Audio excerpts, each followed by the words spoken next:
What's up, everybody? My name is Clinton Campbell. I'm with Chasin Adventure. I am Logan Ratliff from 33 Oaks Productions.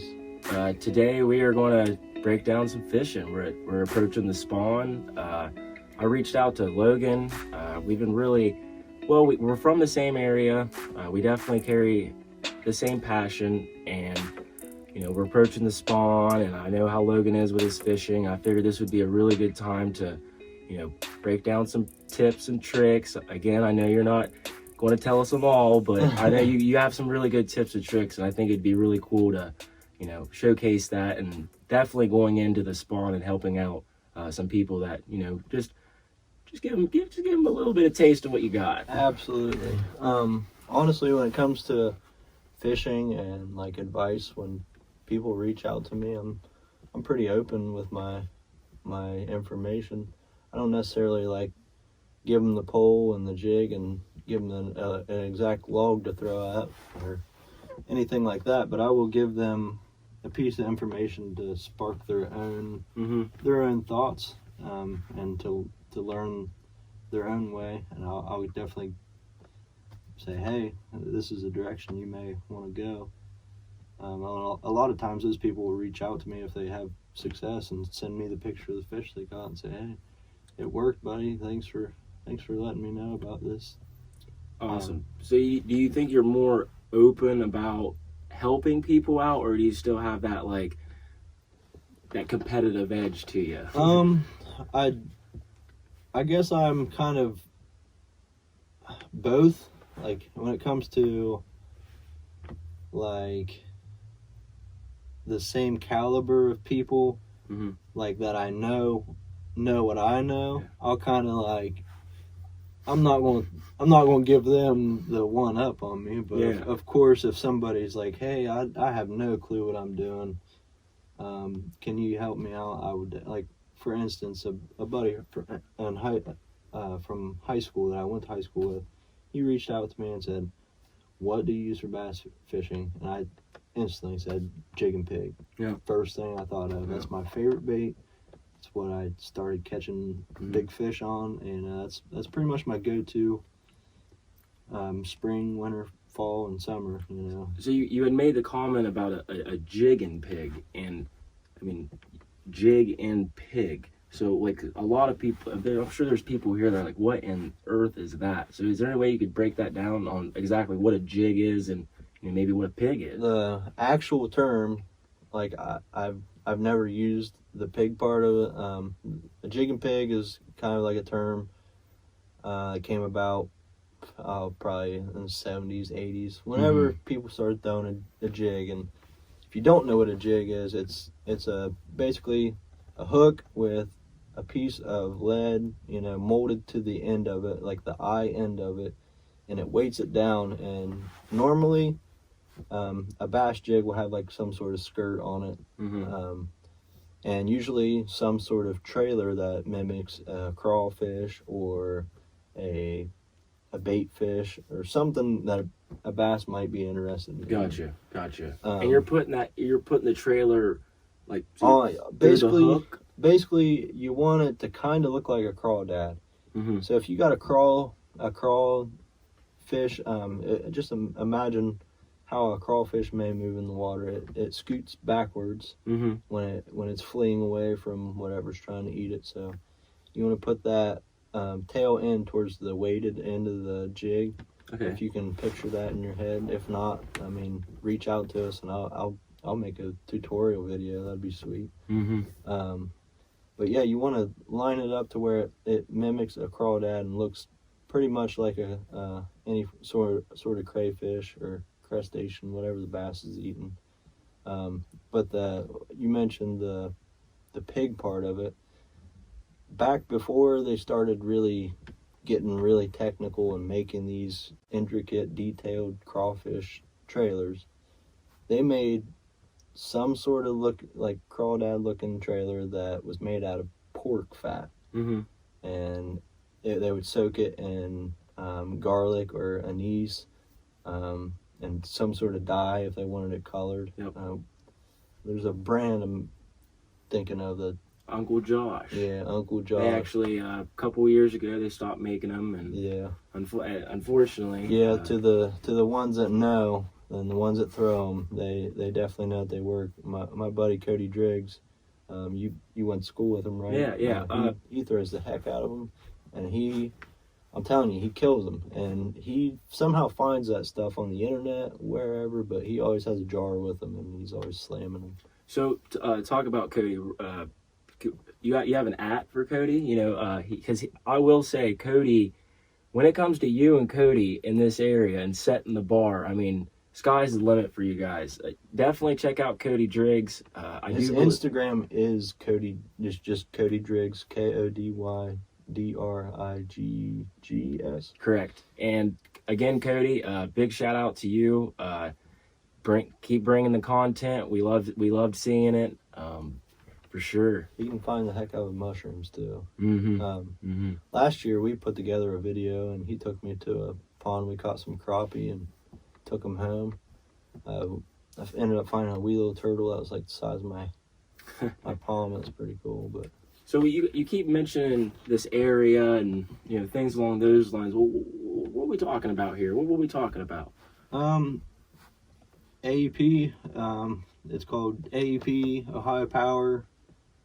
Now it's known as Jesse Owens State Park. There's multiple names for it, but in general, people will call it AEP, especially around here. Mm-hmm. From my knowledge, it's strip mined land that the state reclaimed and pretty much made it into a wonderland for outdoorsmen. Mm-hmm. It's got thousands of acres, hundreds of ponds. You can rabbit hunt out there. Yeah.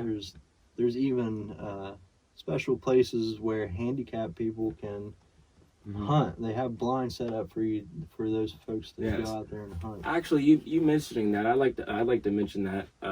Every year, the National Wildlife Turkey Federation, their AEP, ODOT had bought a section of land, and there in the middle of October, we do hold a Wheelman Outdoor, as in the National Wildlife Turkey Federation. And they are currently looking for volunteers. It is I can't remember the exact, it's like 21 years maybe, but I got to be a part of it this year. Wasn't a guide, but I was part of the road crew, and it really is something special. It's something, AEP is somewhere that will impact everybody. No matter if you are an outdoors person, I mean, when it comes to the camping or the fishing, the hunting, or just to enjoy just being somewhere outside of city lights. You know, it's one of those places where it's really anyone can enjoy it, and really anybody. Absolutely. I mean, back, I got with my girlfriend, and her dad was telling me stories. I got stories from AEP, and he took me down to the basement. He's got a whole wall of fish that, I mean, pictures from the 80s. It's incredible. And there's even wildlife conservation out there, where they have a thing with the Columbus Zoo, the wilds. They bought a chunk of that, and they actually have quite a few exotic animals. I mean, you'd be driving down the main road and it's you see literally bison. a safari in the middle of Ohio. It's pretty wild, and then it butts to public land, and I mean, technically you could be fishing a lake, and hey, there's a bison above the horizon. It really is a special place. I've been working out there the past 2 years of my life, and I fished one of the ponds. I know they have several ponds that they allow fishing. They have guides that will take you out there, and it costs a chunk of change or whatever it is. I don't know exactly. I can't remember what it is. Mm-hmm. But they do have tricks, and that's pretty much like it's. A lot of folks will tell you that is like the best of AEP. Yes. Like some of those ponds. I agree completely. But they are private. But I could tell you right now that the day that I got hired at the Wilds, I went right down the road to a public pond and caught the biggest bass of my life. Yep. And literally right over the hill from the Wilds, and it's public. Yeah. It really is amazing. It truly It truly is. And honestly, I wasn't even looking for the dang things, and I can't find them to begin with. And I was bass fishing, walked clear on the pond, and I was kind of just looking around on the ground and stumbled upon morels. I mean, you can go out there in the springtime and just come home with pounds of them.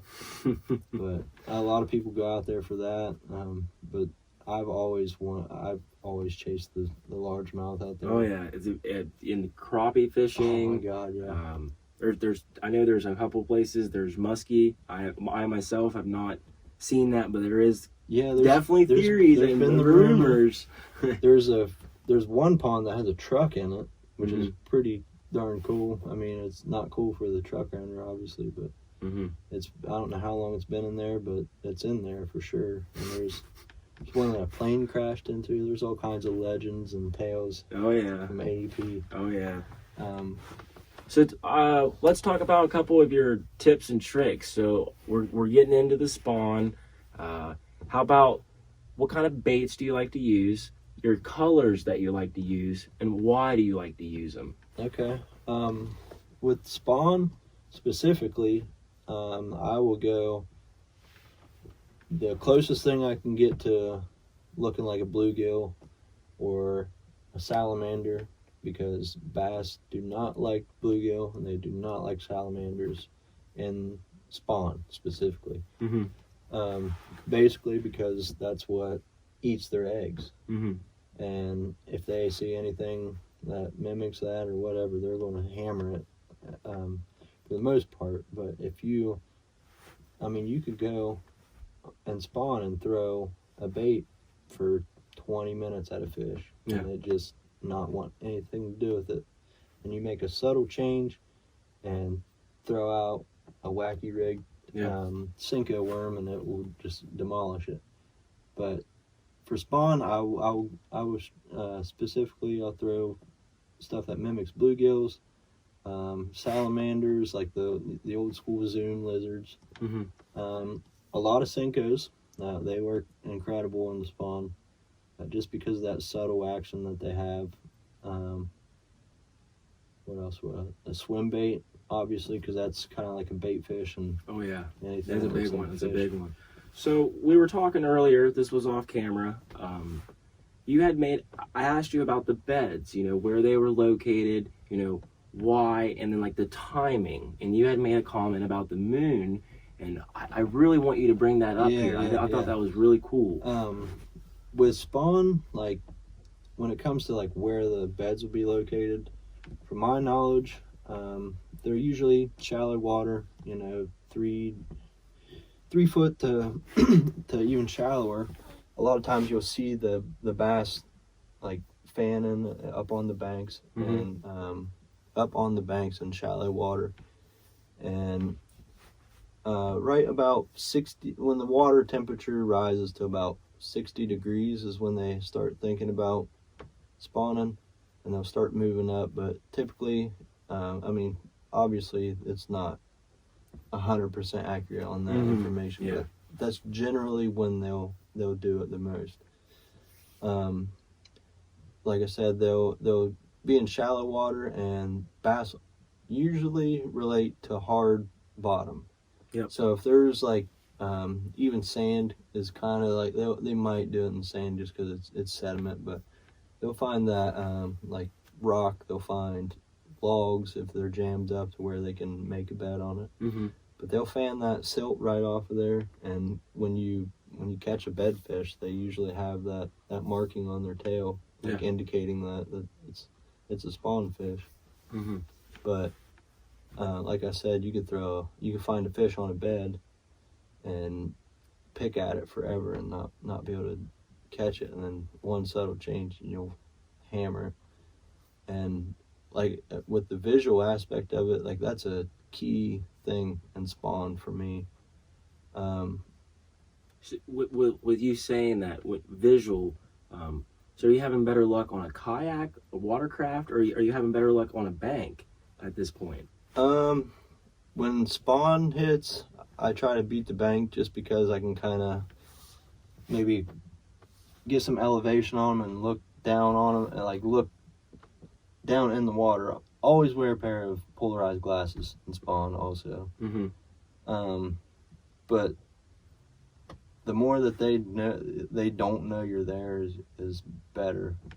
But typically from the bank, I'll do a little bit better just because I can get a little bit closer, and there's not any vibration in the water from me, like adjusting myself. And I use a float tube, but when I first started at AEP, I was in a kayak, and I can't tell you how many times I was sitting there trying to pick at a bed fish, and my paddle, knocks against the kayak, and that fish will just swim off for a little bit, and it won't bite nothing because it knows. It's alert, it knows what's going on.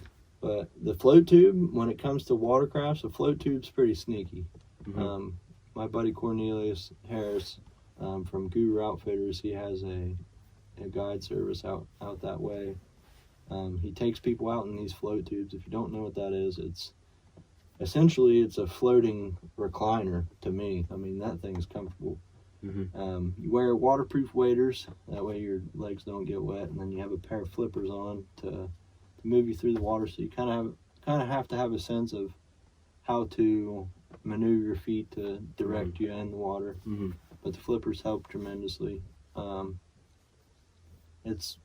They were made for fly fishing, but Cornelius, he said, this is the best thing that I can use out here, so that's what I'm going to use. And he's been doing it for, I'd say, close to 20, 30 years now, and he's got his own service out there, Guru Outfitters. Yeah, you had brought up earlier off camera as well that he just opened up a shop, and the Guru Outfitters. Talk about that. The Guru Outfitters store, he had created last year, and he just opened it last spring. I think the address is 8800 Chandlersville Road, if I'm not mistaken, in Chandlersville, Ohio. It's only a few miles away from AEP, so if you need to, pick up some jigs. You lose your favorite bait. Literally, if you need If you need a Blue Rock custom tackle jig, if you need a 6 cents crankbait, I'm pretty sure Corn's got it out there. But he runs the trucks through that place as well, and he's got a nice setup out there, man. It's beautiful. I haven't seen it yet, but I've seen a lot of pictures online. I'm excited to go and see it. I'm really excited. When he had reached out to me to create a video for him, a visual presentation, video tour, if you will, of the recreation grounds, AEP. Awesome. Chasin. I heard it was a great product. You guys did phenomenal on it. Phenomenal. He had it down from the information to his knowledge. He had it down. I just recorded it and did my thing on it, and he did his thing, and he presented that at the Columbus Expo, I believe, of 2019. That went pretty well. You can find that on the 33 Oaks Productions YouTube page if you want to check that out, especially if you don't have any idea what AEP is. You can check that out and get a good grasp of it. For sure. And you are going to continue building that as going into this year. And, absolutely. You had also mentioned earlier about the tutorial on the pig and jigs. I also would like to know anything that we've brought up through the podcast or anything like that. Any questions whatsoever, definitely reach out. Feel free to reach out. We're we're very creative people. So yes, if you have an idea that you want to see us put into life, then definitely reach out to us. Exactly. That's pretty much how we came about, and how this came about is we reached out to each other, and boom, there it is. Which I don't know if we had mentioned earlier or not, but we are Logan and I, we are within just a couple of miles from one another. We obviously have a strong passion for outdoors, and I would say really our main goal is to, the culture is kind of changing a little bit, I feel like. We were talking earlier, just joking around, and I made the comment, I was like, man, I remember when I was 16, 17 years old, I'd go around, every neighbor knew who I was just because I wanted that pond. I wanted to fish that pond, and I just feel, It wasn't too long. I mean, it was a couple years ago, but it wasn't too long ago. I feel you don't have those kids doing that anymore. And I just, you know, we're here to let you know there's public land. There's always going to be an opportunity. And, you know, if you're not exposed to it and you would like to be exposed to it, feel free, give us a call, you know, check us out. I mean, we are definitely, we are just now getting into the prime right now. Yeah. Like I said, when it comes to bass fishing, I start in February.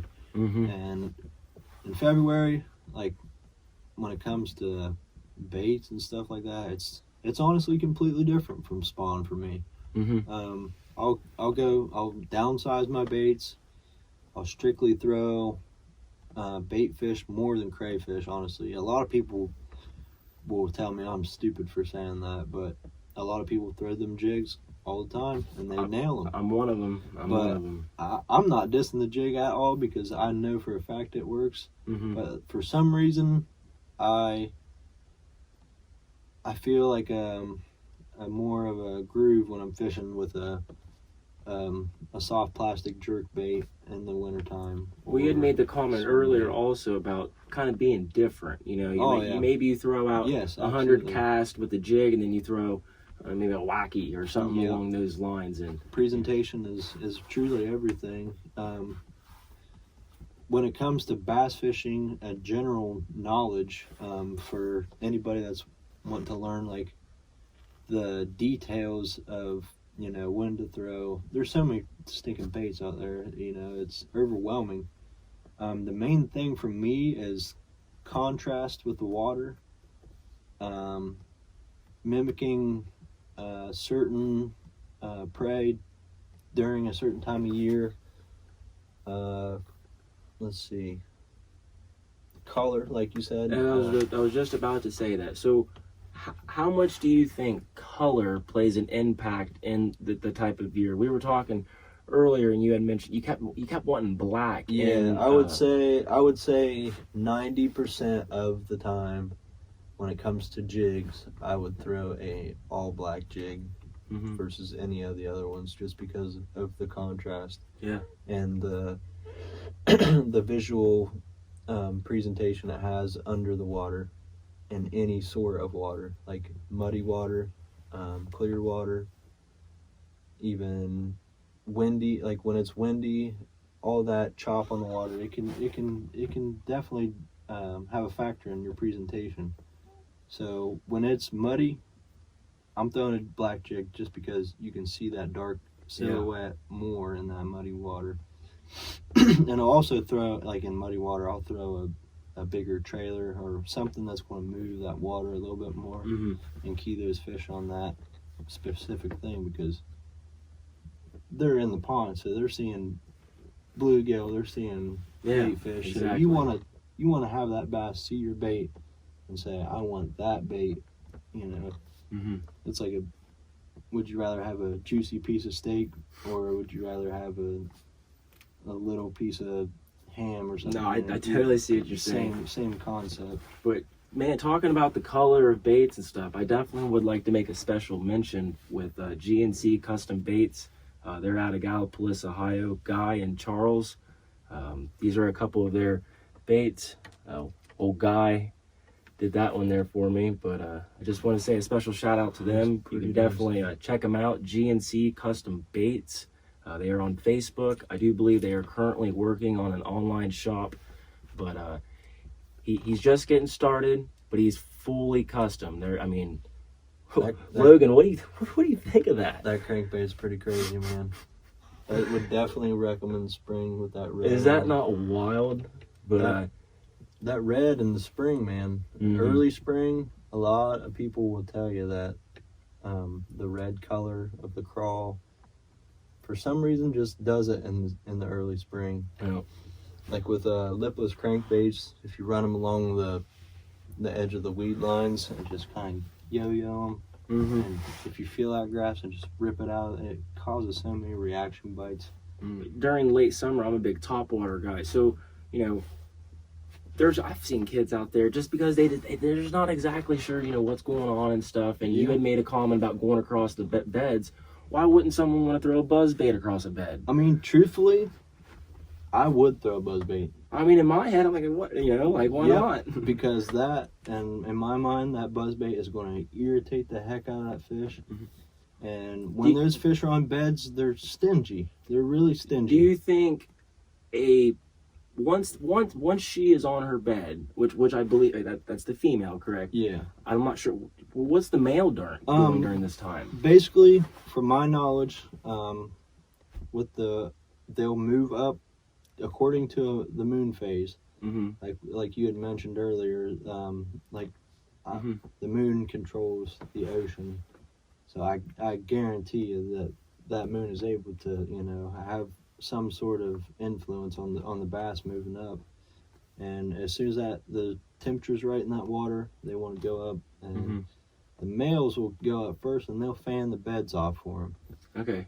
And I'm pretty sure that's accurate. And then after that, the females will move up. Yeah. And they will lay the eggs. And I'm pretty sure the male will also fertilize the eggs. Okay. And they'll kind of stick around the bed and protect it from bluegill, from salamanders, anything that's trying to wreck it. I understand. So you mentioned beds. Do females typically make one bed, or are they making multiple beds, you think? Because I mentioned like they're really protective, they're stingy, so they're probably on top of one bed, but or do they have multiple ones? In spawn, I kind of retreat a little bit when it comes to my fishing, just because there's a term that I use called lockdown. It's when they're on beds and they don't really want to do much. Yeah, exactly. It's hard to get those fish to want to bite, so I try to get them early, and I try to get them late when they're feeding up, trying to get ready to spawn, or they're recovering from spawn. Yeah. But those females will get up there and they will lock down on those beds, and after they lay those eggs, you'll notice like a lot of times those males will be the first ones to hit your bait because they're protected. Yeah, exactly. Yep. And they want that female to stay back and guard the nest as much as possible. And a lot of times you'll see like in a tournament or somebody that's trying to catch a bedfish, they'll pick that male off of there and they'll hold it in their tank until they catch that female. Yeah. That way they don't catch the male again, because they're that dedicated to guarding that bed. Wow. That they would just keep.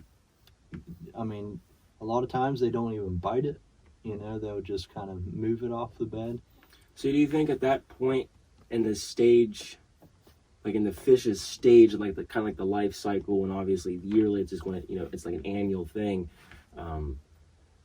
Do you believe that's their number one concern at that time, is strictly protect those? I mean, those at the bed. Absolutely. Yep. They don't really care too much of eating when it heats up. They might eat one meal a day usually, like with the big fish. I don't know if this is true or not, but my girlfriend's dad had just said one day that there's like a certain window that the big fish eats one meal a day, and you pretty much have to hit that window. Yeah, exactly.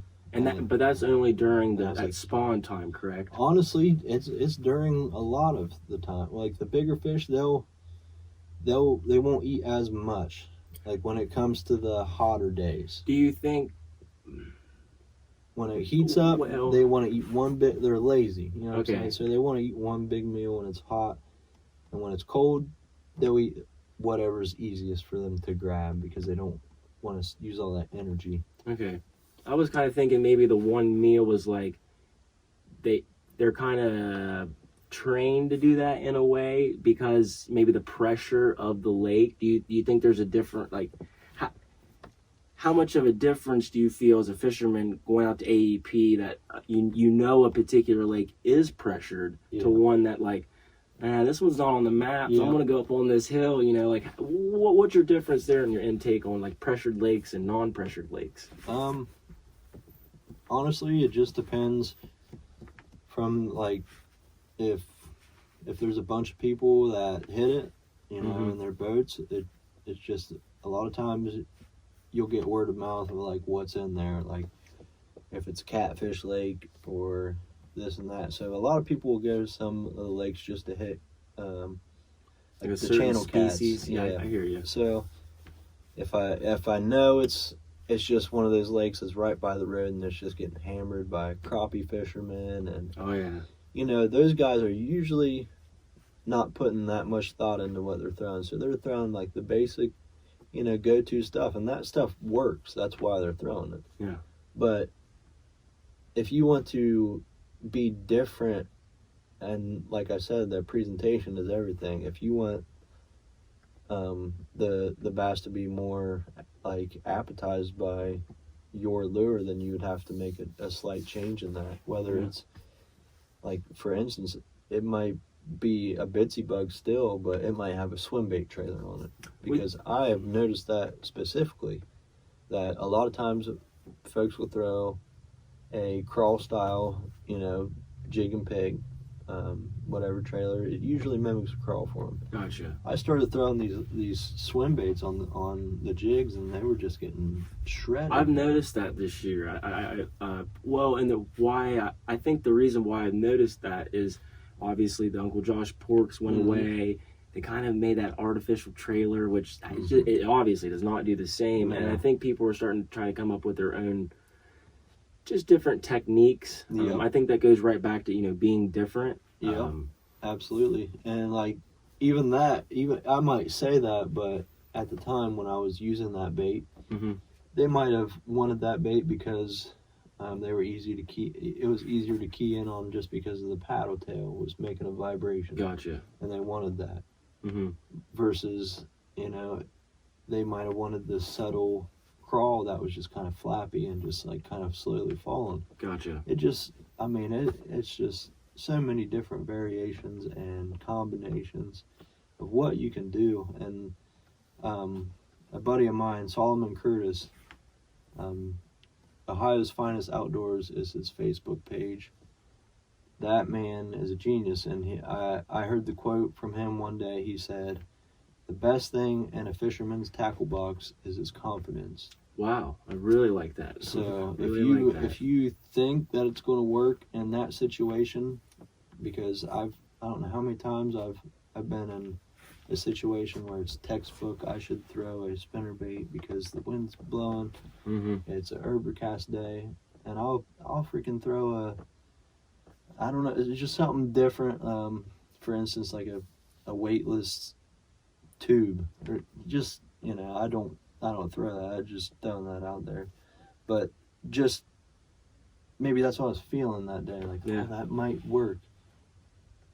If I have confidence in that, that's what's going to really push me to throw that more. But I think I get more confidence the more I learn, the more. Gotcha. And it's not necessarily a rule, you know. It's not a written rule that you throw a jig in the springtime. Well, that was another thing I wanted to say in talking about written rules and unwritten rules. Like, how many times are you casting a bait, you know, during the spawn and being like, when are you losing that confidence, or do you ever lose that confidence? Honestly, if I'm with somebody and typically I will try to throw something the opposite of what they're throwing till one of us start catching something. And, you know, we'll kind of bounce off each other and like, oh, that's not working. And if they're really keying in on the bait fish that day, then we'll start throwing bait fish, like match the hatch. Whatever bait fish is in there, whether it's a golden shiner, bluegill, minnow, whatever it is, you just try to match that up to whatever they're eating. And they'll key in, they'll tell you what they're keying in on, because I mean, they won't touch whatever they don't want. That's awesome. Well, I'd like to make a comment. Old John Maciosi, he had started a company called River Rat Outdoors, and this April they are going to have their first cleanup. They are a nonprofit organization. There are 4 of them. They are all 4 have a military background.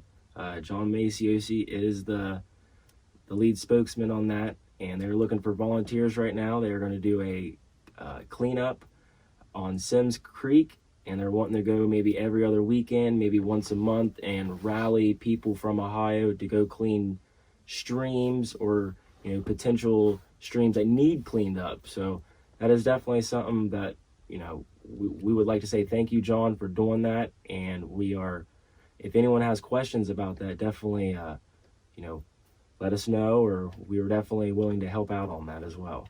Absolutely. When you reached out to me and gave me the information on that, I was ecstatic.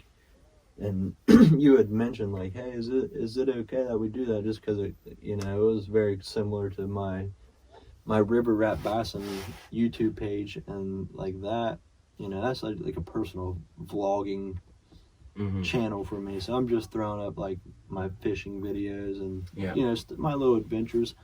So I don't really take that too much like as a business, like serious business.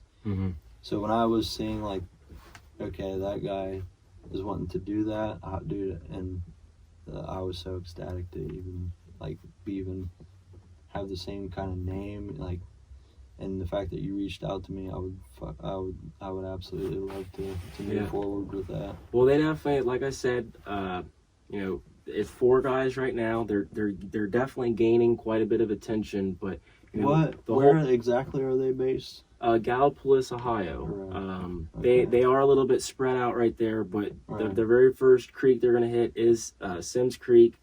I believe it spills into the Ohio River, and so what they're doing with that is, there's a guy named Joshua Sherwood, great brother of mine, and he is a health inspector, and he's going to help us out on the dumping permit. So awesome. Really, this whole thing is just nothing but volunteers going down kayaks. We have some road teams picking up trash. At the end of the day, you know, we're dumping all the trash, and then we're gonna have a big cookout, and we're hoping to do that, you know, every other weekend, once a month, weather permitted, and you know, we'd like to get, you know, more and more volunteers as we work our way up Ohio. That would be beautiful. I have honestly, if I'm able to like help in any way, I would definitely be. Well, I had made the comment to them, with them being in Gallipolis, they've actually never experienced AEP. And I had made the comments to them. So I would say, depending on how the campsites are looking, I mean, we'll let Spawn kind of go. We'll get a couple of streams. We'll let them get a couple of streams underneath them. And I think it'd be great to mind that they could even like help with, because I mean, even if they wanted me to do it myself, you know, I would be willing to go out and do my part for sure. But John, I definitely want to say thank you to that. And again, that is River Rat Outdoors. I believe that is at River Rat Outdoors on Instagram. I do believe they are currently about to upload their Facebook. It will be a business format, so you will be able to contact them. You will be able to, you know, find their address. They'll have quite a bit of information. They do currently have a YouTube video out that is a PowerPoint. It's about 15 slides, and it breaks down the meeting points, the times, when they're going to be eating. John has done a phenomenal job in breaking all of that down, and if anyone would like any of that information, please contact us.